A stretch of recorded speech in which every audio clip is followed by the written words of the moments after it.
Tagal-tagal hindi nakapamar kasi bumagyo. At wala tayong masyado mapamar lang kasi madumi yung tubig tsaka maalon. Malakas pati hangin. Gawa ang pinagkabalahan ko po ngayon ay gumawa po ng bala ng tigsay. Ito na po yung mga nagawa ko. Mga nagawa kong bala ng tigsay. Dark. Tatasahan ko po siya dito para lumit pagkasya sa ballpen. Yung ballpen ko po kasi ngayon lang po dumating. Pero ito matagal ko namang ginawa to.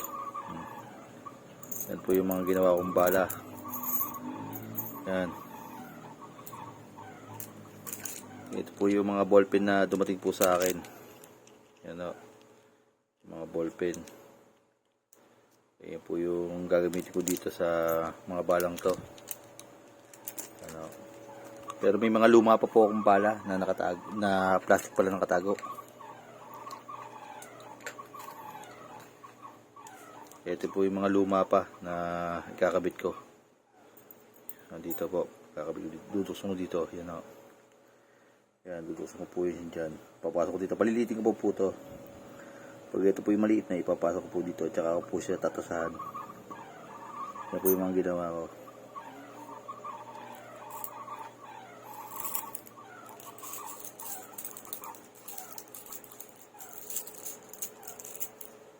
Ito na po yung mga dati ko pong ginawa na bala. Ano, yung mga dati kong ginawang bala. Napakarami na nila. Nakakatuwang pagmasdan pagka lalo pag pinagmamasdan ko po siya yung mga ginawa kong bala. Yan po. Baka sa susunod po hindi na ako gumawa ng ganitong bala. Sa susunod, masyado po siya mahirap gawin. Masakit sa daliri. Tsaka po nakakapagod po sa kamay. Last ball na paggawa ko ng balang to. Hindi na po ako maggagawa ng balang ganito. Meron po nakapagsabi sa akin, tsaka sa mga napapanood ko sa mga ibang vlogger na nagtitigsay din, mas maganda daw gamitin yung rayos na stainless. Ito po. Baka ito po ang gawin ko at gawin kong bala. Itong rayos na stainless na to. Kasi po yung nabili ko po sa kanya, stainless po itong body niyang to. Yung pinaka-tornilyo nyo dito, bakal ho. Bakal po to. Yung tornilyo. Ito po, stainless po to. Minagnet ko po to. Hindi po nadikit dito magnet.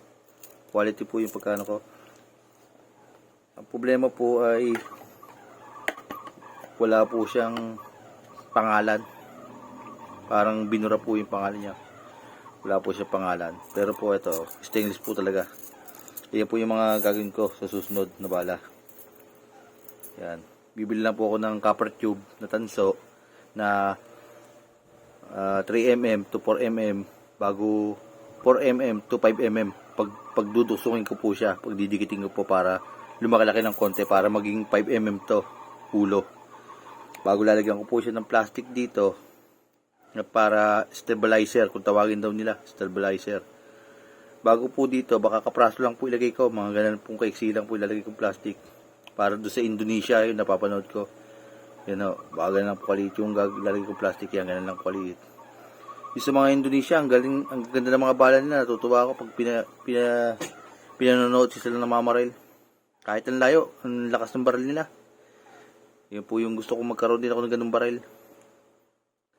Yan po yung gagawin ko ngayon, itong rayos ng motor ho gagawin ko ngayon. Yan o. Yan po yung mga gagawin ko. Bago nakabili po ako sa isang kaibigan ng braided. Binigay lang yung sa akin ng mura. 100 lang. Braid po 8 strand. Yan po yung sukat niya. Yan o. Ito po gagamitin ko. 300 meters po to. Ako po hindi po ako mahilig magputol ng tali. Lalagay ko na lahat to sa aking karete para isang larguhan na po. Ayoko po nagpuputol ng tali, nang hinayang po ako. Ayos lang po yung maputol doon sa pagbaril kaysa naman po yung lalagot-lagutin ko ng tito 25. Ayoko po ng ganon. Gawa to, lalagay ko largo 300 meters na. Kung makadali man ako ng night fish dito sa may amin, hindi mahaba-haba ang batakan namin dalawa. Ayos naman po. Mukhang matibay naman din to.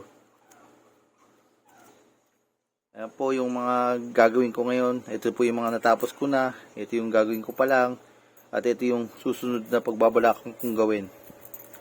Yung rice na yan. Marami-rami na po ako nagawa. Natutuwa po ako. Ang dami ko na nagawa mga bala. Ibang design po. Wala na po. Dati po kasi nabili ako. Ang hirap pong bumili. Bago kay mahal pa po ng ganito sa amin. Stainless, bibili mo 80. 80 isa. Yun naman po nabibili ko po. 50 pesos. Kinakalawang naman po. Gawa po pinag-aralan ko gumawa po ng bala. Para hindi na po ako bili ng bili. Bumili po ako ng machine. Yung napanood nyo sa akin dating video na bumili ako ng machine sa junk shop. Yun po yung ginagamit ko ng panggawa ng ganitong bala. Dati po, angle grinder tsaka barena. Ngayon po hindi. Yun lang po ginagawa ko. Tinatasahan ko po siya pag ganun. Paikot na pag ganun. Tinatasahan ko po siya. Eh ano po yung nakakatuwa naman po. Medyo masakit lang sa kamay kasi matagal pong gawin. Yan po yung ano ko po. Mga gagawin ko po. Ayan. Paano po? Hanggang dito lang po yung video ko. Sa susunod po, panoorin nyo po yung paggawa ko nito. Ng balang to. Ayan o. Paano po? Ingat po kayo palagi dyan. God bless. Salamat po sa lahat. Subscribe po nyo ako. Salamat po.